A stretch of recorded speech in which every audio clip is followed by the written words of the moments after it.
بہت سے لوگ یہ خواب دیکھتے رہتے ہیں کہ اگر ہمارے پاس بہت ساری دولت جمع ہو جائے تو ہم اس کا کیا کریں گے؟ لگژری کاریں خریدیں گے، پرتعائش گھر بنائیں گے، دنیا بھر کی سیر کریں گے، یہ وہ۔ لیکن ایسا قسمت والوں کو ہی نصیب ہوتا ہے یا پھر بہت تیز دماغی کے ساتھ سخت محنت کرنے والوں کو؟ آج میں آپ کو دنیا کے امیر ترین مجرم کی داستان سنانے لگا ہوں، جس کے پاس یہ سب کچھ تھا۔ جب وہ 1993 میں مرا تو اس کے اثاثے $30 بلین تھے، جو اب 2021 میں $59 بلین تک پہنچ چکے ہیں۔ ویڈیو میں آگے بڑھنے سے پہلے انفوٹینمنٹ چینل کو سبسکرائب کر لیں اور بیل آئیکن کو بھی دبا دیں تاکہ دلچسپ معلوماتی ویڈیوز آپ کو بر وقت ملتی رہیں۔ 1976 میں پابلو ایسکوبر نے میڈیلن کارٹل کے نام سے ایک کاروبار کا آغاز کیا۔ کارٹل کا بنیادی کاروبار کوکین اور انلیگل منشیات کو سمگل کرنا تھا۔ کارٹل کے ساتھ بزنس پارٹنر بنتے ہی ایسکوبر کی قسمت جاگ اٹھی اور دنوں میں اس ناجائز دھندے کو 4 چاند لگ گئے۔ بس پھر اس نے اپنے حریفوں کو ختم کرنا شروع کر دیا۔ اس کالے دھندے میں طرح بادشاہ بن گیا۔ اس کاروبار میں وہ جدید طریقے اپنانے اور خطرات مول لینے کا بے حد شوقین تھا، تو کوئی دوسرا باس کرنے کا حوصلہ نہیں رکھتا تھا۔ اس نے جہاز کے ٹائروں میں کوکین کو چھپا کر سمگل کیا، جو اس کا بہت کامیاب تجربہ رہا۔ اس طریقے میں اس بات پر انحصار کیا جاتا تھا کہ پائلٹ کتنی کوکین اٹھا کر لے جا سکتا ہے، یہاں تک کہ اس میتھڈ سے یومیہ $5 لاکھ امریکی کمائے گئے۔ تو 20 سال کی عمر میں ایسکوبر کارٹل پر مکمل گرفت پا چکا تھا۔ 80 کی دہائی کے درمیان اور 90 کی دہائی کے اوائل تک کارٹل بے حد کامیاب رہا، اور اس کی اڑان کا آپ اس بات سے اندازہ لگا سکتے ہیں کہ تقریباً $420 ملین ہفتے میں اور $22 بلین سالانہ کماتا تھا۔ ایک اندازے کے مطابق دنیا میں منشیات کا 80% کاروبار میڈیلن کے ہاتھوں میں تھا۔ خاص طور پر ایسکوبر نے امریکہ میں کوکین سمگل کی اجارہ داری حاصل کی۔ ایک وقت ایسا آیا کہ امریکہ میں یومیہ 15 ٹن کوکین سمگل کی جانے لگی۔ باوجود اس کے کہ ایسکوبر سمگلنگ جیسے ناجائز ذرائع سے پیسہ کما رہا تھا، فوربس نے اس سمگلر کا نام 7 سال مسلسل بلینئر کی لسٹ میں ڈالا اور دنیا کا 7واں امیر ترین شخص ڈکلیئر کیا۔ اس سب کے ساتھ آپ یہ تخیل کریں کہ ایسکوبر کی زندگی کس قدر پرتعائش ہوگی۔ اس کے پاس انگنت لگژری کاریں، 15 جہاز، 6 ہیلی کاپٹر اور بے تحاشا کشتیاں تھیں۔ اس کے ساتھ ہی اپنے کاروبار میں ڈرگ سمگلنگ کے لیے انگنت گاڑیوں کے ساتھ ساتھ 2 آبدوزوں کا استعمال بھی کیا کرتا تھا، اور اپنے کیش کو ادھر ادھر منتقل کرنے کے لیے خاص طور پر 2 لارجٹ بھی خرید رکھے تھے۔ ایسکوبر کولمبیا اور دنیا کے کئی ممالک میں پروفیشنل فٹ بال ٹیم اور کئی لگژری گھروں کا بھی مالک تھا۔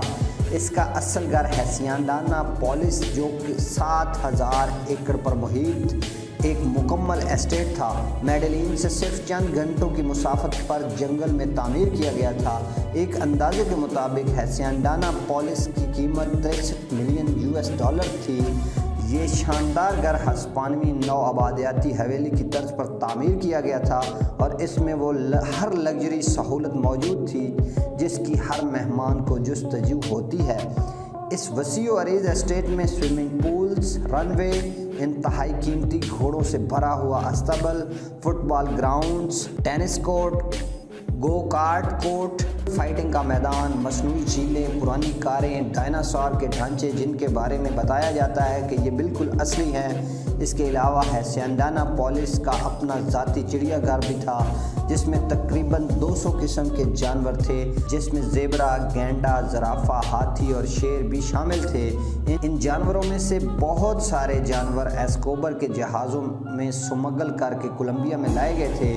اس کے اوپری حصے میں داخل ہونے والی سڑک، جو کہ ہیسینڈانا پولیس کی طرف جاتی ہے، اس پر ایک سنگل انجن پائپر ہوائی جہاز کی نقل بنی ہوئی ہے، جس پر ایسکوبر نے پہلی مرتبہ امریکہ کا دورہ کیا تھا۔ اس کے علاوہ بہت ساری جائیداد جو ایسکوبر نے فلوریڈا میں خریدی، ان میں 8 بیڈرومز والے گھر اور ان گھروں میں شیشے کی چھتیں اور دیواریں تھیں۔ اس کے علاوہ دنیا بھر سے مہنگے ترین ریسٹورانٹس اور لاؤنج پر کروڑوں روپے خرچ کیے گئے تھے۔ اس کے علاوہ فلوریڈا بیچ پر 30,000 فٹ کا گھر جو بالکل بیچ پر بنایا گیا تھا، جس کی مالیت $1 کروڑ سے اوپر تھی۔ اس کے بعد پابلو ایسکوبر کے پاس ایک خفیہ اپارٹمنٹ بھی تھا جہاں پر وہ چھٹیاں منایا کرتا تھا، جو لا اسلا گرانڈے کولمبین سرحد پر واقع ہے۔ یہ لگژری اپارٹمنٹ بھی انتہائی شاندار تھا۔ اس کی مالیت بھی کئی ملین ڈالر تھی۔ بہت سارے پام کے درختوں میں چھپا یہ بنگلہ اپنی مثال آپ تھا۔ سوئمنگ پول اور ہیلی کاپٹر لینڈنگ پیڈ بھی اس میں موجود تھا۔ اس کے اندر مہمانوں کے لیے 300 بیڈ رومز بنائے گئے تھے اور خاص بات یہ کہ اس کے واش رومز میں بھاری مقدار میں گولڈ کا استعمال کیا گیا تھا۔ اس کے بعد ایسکوبر کی سب سے مشہور جگہ اس کی جیل تھی، جو کبھی کسی کو پسند نہیں ہوا کرتی، لیکن ایک دفعہ جب حکومت نے اسے قید کرنا چاہا تو اس کی اپنی بنائی محل جیسی لگژری جیل تھی۔ 1991 میں ایسکوبر کی زندگی انتہائی قانون شکن بن چکی تھی۔ اس کے بے شمار دشمن اس کو مرتا دیکھنا چاہتے تھے، یہاں تک کہ کئی دشمنوں نے اس کے سر پر بھاری انعام رکھ دیا تھا۔ پھر یوں ہوا کہ ایسکوبر کو کولمبین حکومت کی طرف جانا پڑا اور 6 ماہ کی خفیہ ملاقاتوں کے نتیجہ میں مذاکرات طے پائے، جس میں یہ فیصلہ کیا گیا کہ ایسکوبر کو قید میں جانا ہوگا، مگر اس کی پسندیدہ جگہ پر۔ جیل جانے سے ممکنہ قاتلوں سے تحفظ اور امریکہ کے حوالے کرنے جیسے خطرات ہی جیل جانے کا مقصد تھا۔ ایسکوبر نے اپنی قید کے لیے خود ہی جیل کا نقشہ تیار کیا اور تعمیر کا کام شروع کروایا، جس کا نام لگژریس کیتھیڈرل تھا۔ آفیشلی کیتھیڈرل ایک کلب کے نام سے جانا جاتا تھا، کیونکہ یہ جیل سے زیادہ ایک ریزارٹ تھا، جو کہ اس کے تمام اپارٹمنٹ کی طرح پہاڑوں کی چوٹیوں پر تعمیر کرتا۔ یہ جیل کسی 7 سٹار گھر سے کم نہ تھی۔ بیڈ رومز میں روٹیٹنگ بیڈز لگائے گئے جو کہ انتہائی لگژری تھے۔ جیل میں بھی وہ تمام سہولتیں بنائی گئیں جو اس کے تمام گھروں میں بنائی گئی تھیں، مثلاً بار، ساکر کلب، سوئمنگ پول، سب کچھ۔ کاش ایسی جیل تو سب کو ملے جس میں جیل جیسے نام کا نام و نشان ہی نہ تھا۔ کیتھیڈرل میں ٹیلی فونی سہولیات انسٹال کی گئیں، جس میں ریڈیو ٹرانسمیشنز، کمپیوٹر کے ساتھ ایک فیکس مشین بھی شامل تھی۔ اسی دفتر میں بیٹھ کر وہ اپنا سارا کاروبار چلاتا تھا، جبکہ اسی جیل میں بیٹھ کر وہ روانگی کے ساتھ ڈرگز پارٹیاں بھی انجوائے کیا کرتا تھا۔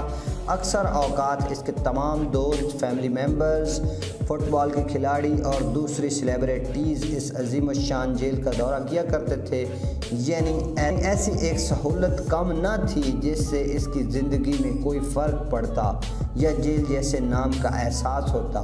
ایسکوبر کی اس کریزی لائف میں ایک کام معمول سے جاری رہا اور وہ تھا عطیات۔ اس نے کئی اسکول، ہسپتال اور کئی فلاحی کام کروائے جو ہمیشہ جاری رہے۔ اس کام میں ایسکوبر نے ڈھیر ساری رقم خرچ کی۔ عوام میں اس کی خراب ریپوٹیشن کے باوجود اس نے اپنی ساکھ بحال رکھنے کی بھرپور کوشش کی اور کامیاب بھی رہا۔ اس نے میڈلین اور اس کے گرد و نواح کے چرچوں اور ہسپتالوں میں عطیات دینے کا کام جاری رکھا۔ اس نے فٹ بال گراؤنڈز، پارک اور ہموار پکی سڑکیں بھی بنوائیں۔ اس کے علاوہ خوراک اور جنگلات کے کٹاؤ کے حوالے سے کئی پروگرامز مرتب کیے، جس پر اچھی خاصی رقم لگائی گئی۔ انہوں نے بیریو کے نام سے 1000 گھر پر مشتمل ایک ٹاؤن بنایا اور ان لوگوں کو گھر دیے جو اس سے پہلے کچی آبادی میں رہتے تھے۔ انہی کاموں کی بدولت ایسکوبر نے دلوں میں ہمدردی حاصل کی اور پھر انہی جگہوں پر اپنی دولت، گنز اور منشیات دفن کیا کرتا تھا، اور اس کی اسی سخاوت کی وجہ سے اسے رابن ہوڈ کا لقب بھی ملا۔ یہاں تک کہ 1982 میں ایسکوبر اپنی اسی عوامی ہمدردی کی بدولت خود کو کولمبین پارلیمنٹ میں بطور عوامی نمائندہ منتخب کروانے میں کامیاب ہوا، اور اسی وقت اتھارٹیز نے اس کی مجرمانہ سرگرمیوں کو اجاگر کرنا شروع کیا، جسے ابھی تک عوام نہیں جانتی تھی۔ انصاف کے وزیر نے اس کے خلاف شدید مذمت کی اور اس کو فوری طور پر عہدے سے ہٹانے کی قرارداد پیش کی،